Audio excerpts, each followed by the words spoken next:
Hello everyone, welcome to African Tales, your ultimate destination for timeless African stories passed down through generations. From mystical folklore and powerful legends to moral parables and heroic journeys, our animated and narrated tales bring the rich oral traditions of Africa to life. Today we're diving into a story where a poor orphan from the village of Mombasa who stumbles upon a mysterious cursed phone that leads him to a forgotten kingdom, an ancient prophecy, and a dangerous destiny. In this African tale, kindness becomes strength, and forgotten history returns with fire. Before beginning, please hit the subscribe button so that you never miss out on new videos. Without further ado, let's get started. They called him Zola the Barefoot.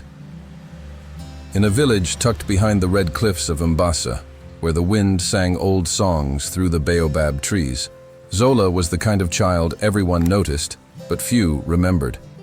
He was thin, too thin for a 12-year-old, with sun-darkened skin and eyes that held more hope than anyone should still carry in a place so broken. His mother had died giving birth. His father, a woodcutter, vanished years ago while foraging deep in the dark hills. Since then, Zola had wandered, sleeping beneath broken verandas, eating leftovers from generous hands, and earning a name not for mischief, but for kindness. He was the boy who returned a lost goat to an old blind woman, the one who fetched water for travelers when the village pump ran dry, the one who smiled when others would have cursed. One day, just after the rains had turned the village paths into mud, Zola found something strange while gathering firewood near the riverbanks. It was a phone, not the kind rich traders brought from the cities. This one was old, worn, burnt black, but it glowed, not with battery light, but with a soft pulse, like a heartbeat.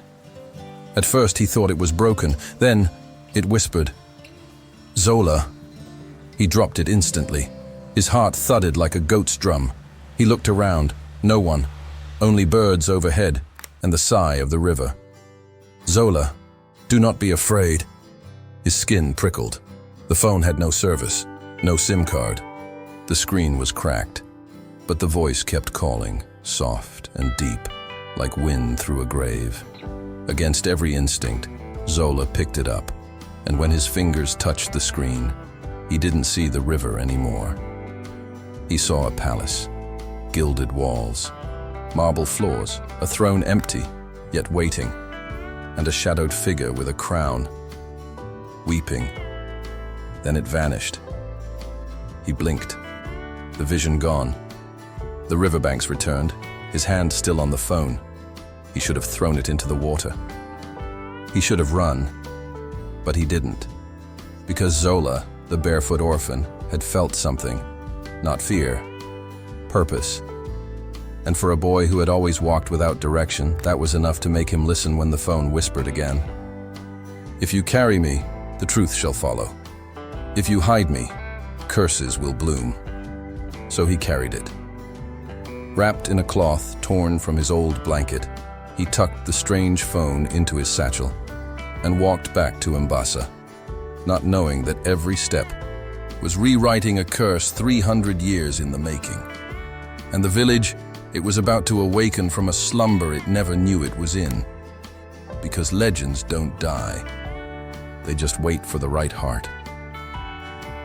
When Zola returned to Mombasa that evening, the sky was purple, bruised from the setting sun, and the air was thick with smoke from cooking fires. Children laughed somewhere between the mango trees, their bellies full, their joy innocent. But Zola walked in silence, holding the satchel close to his chest like a sacred treasure. He hadn't told anyone about the phone. Who would believe him? In a place where most couldn't afford shoes, a talking phone was madness, or worse, witchcraft. Still, the device pulsed softly as though it had a heartbeat of its own. Every few hours it would whisper his name, sometimes with warnings, other times with riddles. "Beware the teeth that smile. Not all friends wear open eyes. Seek the red clay path when the wind dances east. He who forgets the past walks blindly into it." Zola didn't understand these messages, but he wrote them down on banana leaves and hid them behind a hollow tree outside the village. Something told him they mattered, that one day someone else would need them. The next morning, things began to shift. Old Nana Tumbo, the village's oldest woman, who hadn't spoken a full sentence in 10 years, sat upright in her bed and said clearly, "The boy holds the king's voice." Then she fainted. People whispered. Some called it coincidence. Others said her mind had finally snapped. But Zola knew better. That same day, the phone vibrated violently in his satchel. When he checked it, the cracked screen showed only one word, glowing in fiery gold: awaken. He didn't sleep that night. His head buzzed with questions. Who was this king? What voice did he carry? Why him? Zola the barefoot. He tried to hide, the phone deeper in his satchel. But the next morning, when he walked past the village square, the town crier suddenly froze in the middle of his announcements. His drumstick dropped. "You," the crier said, pointing straight at Zola, voice hollow. "You carry the memory of fire." Zola ran. He ran through narrow paths, past markets and alleyways, until he reached the edge of the forest. There, by the river again, he shouted at the phone, "What do you want from me?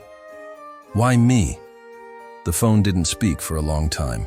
Then it answered. "Because you remember what others have forgotten. Because you are the last echo of the promise. Because you are kind." Zola dropped to his knees. In a world where no one had ever chosen him, here was something, someone that had. He looked at the sky and whispered, "Then tell me what I must do." And for the first time, the screen showed a map, a path he'd never taken, leading to the ancient ruins of the forgotten kingdom of Tandu, now buried in the forest past the Devil's Gully. No one from Mombasa ever went there, not since the old legends spoke of a curse that wiped out a royal bloodline and turned their bones to dust. But Zola, he wasn't afraid anymore. He had the phone, and something deep inside told him this wasn't just a story. This was his story. At dawn, the village was silent. Not the peaceful silence of rest, but the kind that comes before a storm. Zola stood at the edge of the main path, barefoot as always, a satchel slung over his shoulder, and the cursed phone wrapped carefully inside. The leaves rustled as if whispering secrets to each other, and even the birds held their breath. He wasn't sure if anyone had seen him leave, but a part of him hoped they had. Maybe someone would follow. Maybe someone would believe him. But he knew better. No one followed or believed boys like Zola. The path to the Devil's Gully was long and twisted, barely used since the old tales were still passed around the fire. Stories of kings who disobeyed the gods, of palaces swallowed by trees, and of spirits that never slept. Zola followed the phone's map. Every time he strayed too far, the screen would flicker red. But when he was on the right path, a gentle golden light pulsed beneath the cracked glass, guiding him forward. By midday, he reached a thicket where the ground turned red, Tandu clay, known for being fertile but forbidden. His heart pounded. Then, he saw it. A stone arch, half collapsed, wrapped in vines, stood in the clearing. Symbols etched into its surface glowed faintly. Ancient writing, old as dust. No one could read it anymore. But Zola heard it. "The voice of the crown shall pass." The phone buzzed. He stepped through the arch. Immediately, the air changed. Thicker, older. He could almost hear music from long ago, and the scent of spices and smoke tickled his nose. Trees twisted into unnatural shapes, forming towering walls, around a hidden trail. The deeper he went, the more he saw. Faces carved into stone, half-buried spears, shattered thrones reclaimed by roots. The ruins of the kingdom of Tandu. He was in the heart of a legend. But he wasn't alone. A rustle behind him made him spin. Nothing. Then, again, louder. Suddenly, from behind a tree, a young girl emerged. She was no older than him, with skin like copper and eyes like thunderclouds. "You shouldn't be here," she said coldly. Zola raised his hands. I mean no harm." She eyed his satchel. "You carry the voice. Don't lie." Zola hesitated, then pulled out the phone. It glowed the moment it saw her. "Who are you?" he asked. The girl stepped forward, gaze unblinking. "I am the guardian of the forgotten. My name is Luma." Zola blinked. He'd never heard of any guardian, let alone a girl barely his age living in forbidden ruins. "I was born here," she said as if reading his thoughts, "raised to protect the truth." She pointed to the broken palace in the distance. "If you truly carry the voice, then you must prove yourself. The kingdom waits, but not everyone welcomes its return." Then she turned and began walking. Zola looked down at the phone. It glowed again. "Follow her." So he did, unaware that Luma's past was tangled in the same curse he was destined to break, unaware that someone else, someone darker, was watching them both. Luma moved like wind, fast, quiet, and impossible to predict. She weaved through the ruins as though she'd memorized every crack in every stone, every ghost that lingered in the air. Zola had to jog to keep up, careful not to trip over roots or fallen statues as they moved deeper into the hidden palace of the lost kingdom. The deeper they went, the more the village seemed like a far-off dream. The broken huts, the loud market, the silent hunger, it all vanished behind ancient walls and echoes that refused to die. Zola whispered, "What happened here?" Luma didn't look at him. Her voice was like flint. Greed, betrayal, a brother who took what was not his, a crown that was stolen, a kingdom that vanished overnight. Zola swallowed. "How long ago?" 300 years, she said, "and we are still paying the price." She stopped suddenly in front of a massive stone gate, circular, covered in vines, symbols etched in golden ink glowing dimly in the dying daylight. "This is the gate of fire," she said. "To pass, you must survive the test of the forgotten flame." Zola frowned. "What's that?" Before she could answer, the phone buzzed. The screen flickered, then displayed the same message he had seen before. "Awaken." The gate rumbled. Slowly, it opened with a deep groan, and behind it lay a chamber. Inside, fire blazed, not from wood but from bowls floating in midair. The flames danced in slow spirals, golden and red, casting moving shadows on the walls. Zola stepped in cautiously. The moment he entered, the gate slammed shut behind him.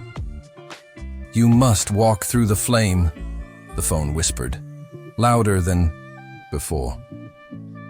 Without fear, the flames moved, parting like a path. But the air turned thick, heavy. His skin tingled. From the shadows, whispers emerged, familiar voices. "He's just a street rat. Zola is cursed. Don't let him near our children. No father, no mother. What good will he ever be?" Zola froze. These were the voices of his village, the ones that haunted him, judged him, ignored him. He fell to his knees, tears springing to his eyes. The phone buzzed harder. "You must walk. If your heart is true, you will not burn." Zola stood slowly. The path of fire flickered ahead.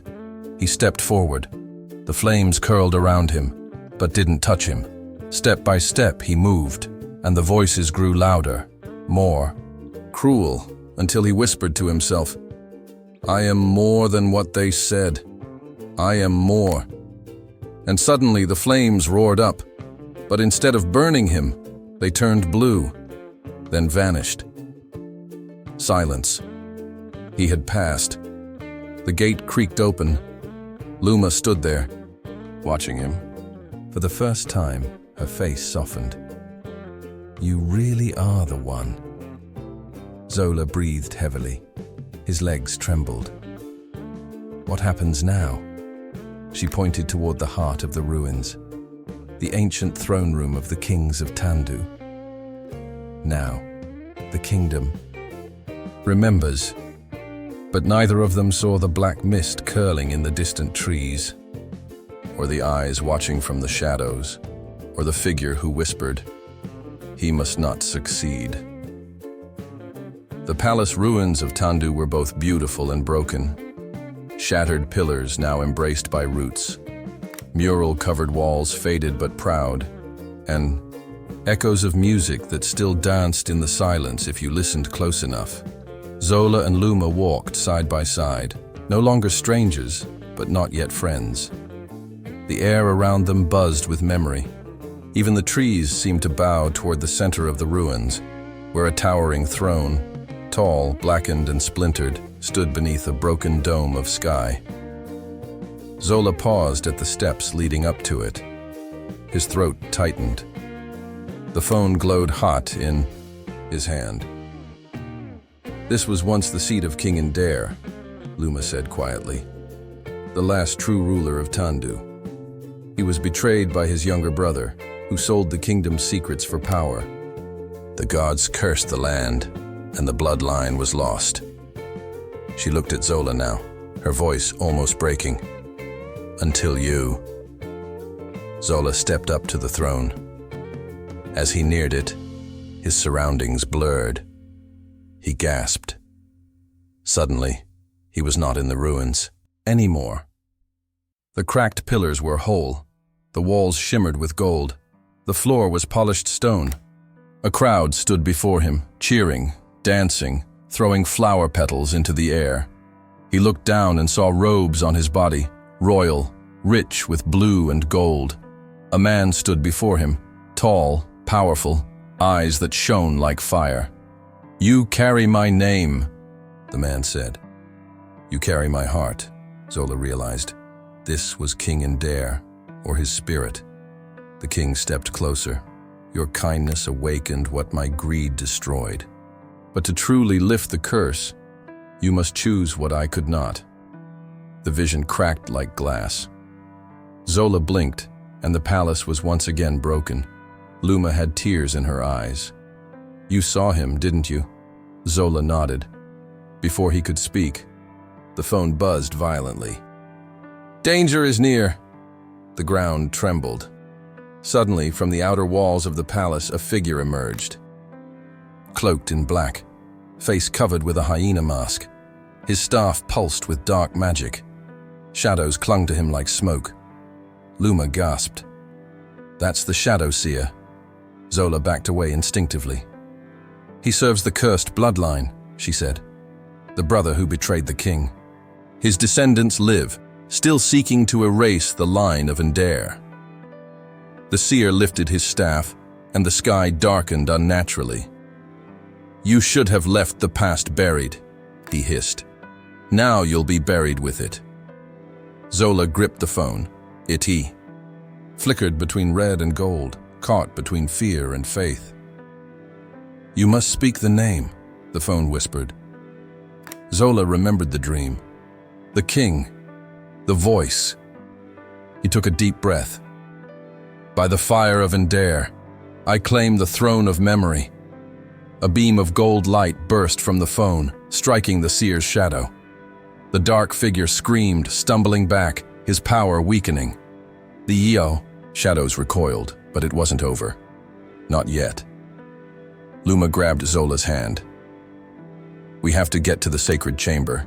If the seer breaks the stone of oaths, the kingdom will vanish forever." Zola nodded. His heart pounded, but he had never felt more certain. He wasn't just a boy anymore. He was the voice of the lost king, and now the final part of the curse had begun to unfold. Zola and Luma ran, past crumbling corridors, past ancestral statues, covered in moss and time. The palace felt alive now, shaking, groaning, as though the bones of the kingdom themselves were waking from a long sleep. The Shadow Seer's howls echoed through the ruins, sharp and angry, twisted with desperation. "You are not the king!" he shrieked behind them. You are just a beggar boy in borrowed skin." But Zola didn't stop. With Luma by his side and the glowing phone clenched in his hand, he reached the sacred chamber, a hidden sanctum buried beneath the throne room, sealed behind a stone door etched with ancient sigils. Luma pressed her palm to the center glyph. The wall rumbled and slid open with a low groan. Inside, the room was bathed in blue light. In its center stood a pedestal of obsidian stone, and atop it, the Stone of Oaths. It looked simple, no larger than a watermelon, yet it pulsed with power that hummed in Zola's chest like a second heartbeat. Around it, the air shimmered with energy and faint singing voices. "This stone holds the first vow of King Indare," Luma whispered. "He swore to protect the weak, to rule with kindness, to never forsake the land. It binds the spirit of Tandu. If it is broken, the curse will become eternal." Zola finished. Suddenly, the temperature dropped. Shadows curled around the room. And then, the Shadow Seer appeared. He didn't walk. He slithered, his form flickering like smoke in firelight. The hyena mask glowed red. "You cannot stop destiny," he hissed. Zola stepped in front of the stone, trembling, but standing tall. "You're right," he said. "I can't stop it, but I can choose it." The seer laughed, a sound like glass shattering in water. "Then choose, orphan. Bow to me and walk away. Or fight and be lost in ash." The phone buzzed, its glow more intense than ever. It pulsed with a heartbeat. Not of fear, but of fire. Zola raised it.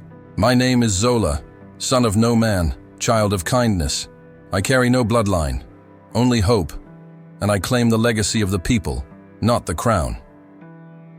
The phone flared, gold, red, blue.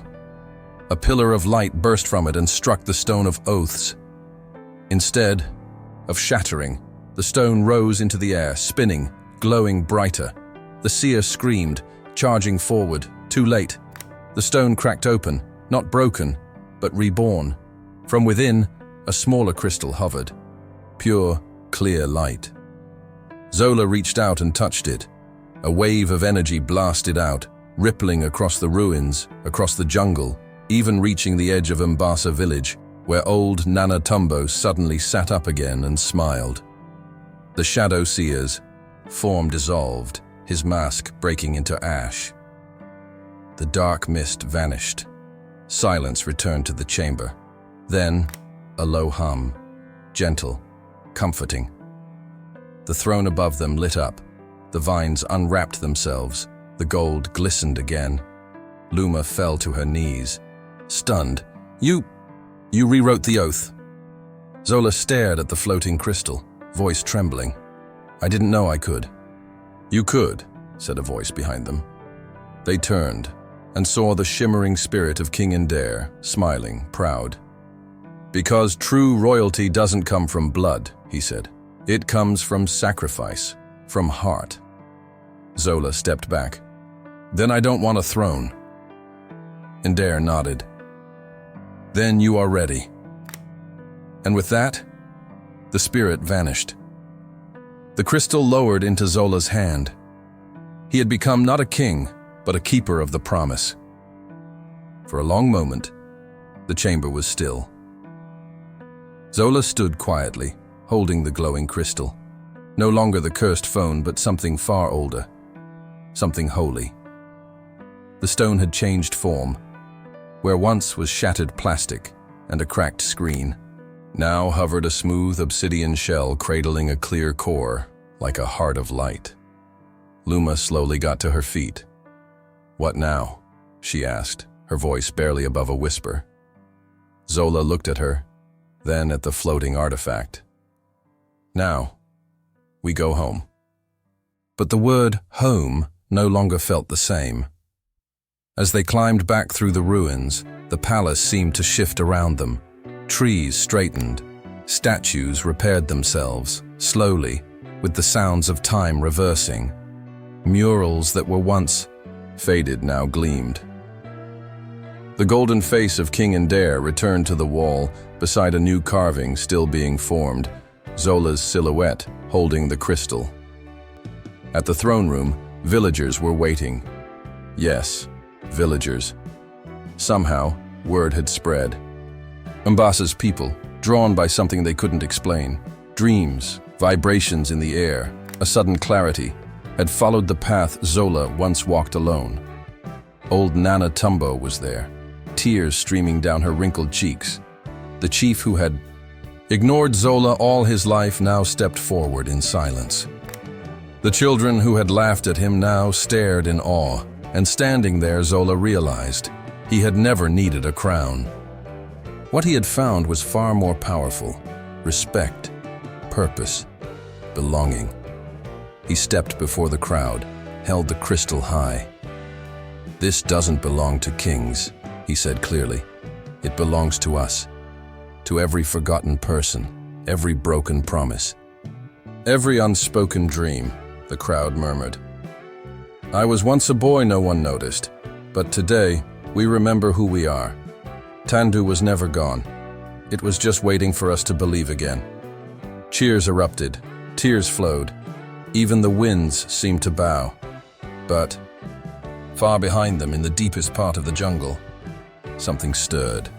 Not evil, not yet, but unfinished. A different shadow now wandered in silence. A boy, not much older than Zola, who had once called himself heir to the traitor's bloodline. He had watched it all from the distance. His eyes burned with confusion, not hate, not yet, but jealousy. If Zola can be chosen, why not me? And deep below the earth, beneath the roots of the forgotten kingdom, the ashes of the hyena mask began to reassemble. Months passed in Umbasa, but for the first time in generations, they were good months. The land that had once been dry and cracked now blossomed with green. The river, long since reduced to a trickle, surged again with crystal-clear water. Children ran barefoot, laughter echoing against newly built homes. Elders gathered beneath the talking tree, telling stories, not of suffering, but of hope. And at the center of it all was Zola, not a king, not a god, but a keeper. He wore no crown, only simple robes. He slept in a rebuilt hut near the edge of the forest, where animals gathered peacefully and where dreams came in whispers. The crystal, the reformed heart of the stone of oaths, rested in a carved wooden bowl, always pulsing softly, guiding his steps, his words, and his thoughts. Luma had chosen to stay too. She taught the children the history of Tandu, not from dusty scrolls, but through dance, music, and memory. Together they began mapping the ancient kingdom, not to claim it, but to restore it. One evening, as Zola sat beneath the starlit sky, Nana Tumbo shuffled up beside him. "You did it, child," she whispered, her voice full of love. "You brought the kingdom back." Zola looked at her. "No, we did." But just as peace had settled into the soil, a cold breeze blew from the west, the crystal flickered, and in Zola's dream that night, he saw it. A mask. Not whole, but forming again, floating in a cave lit by red fire, and the boy, the one from the bloodline of betrayal, was no longer a boy. He stood taller, eyes hollow, voice empty. "I was forgotten too," he whispered, "but I will not be remembered as weak." The dream shattered. Zola awoke in a cold sweat. He stared at the crystal. It now glowed with a faint red crack running through its base. The curse, it seemed, had not been destroyed, only delayed, and perhaps transformed. So the story of Zola does not end in a crown, or in death, or in riches. It ends in watchfulness, in the quiet hum of a boy-turned-keeper who walks each day in peace, knowing that one day the darkness may return, but when it does, he will be ready, because kindness, once awakened, never sleeps again. Thanks for watching. Hoped you liked it. If you watched till the end, please comment Zola so that we could understand you were with us till the end.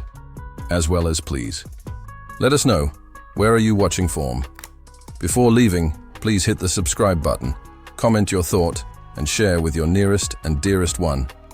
See you in the next one. Until to the next one, stay happy. Goodbye.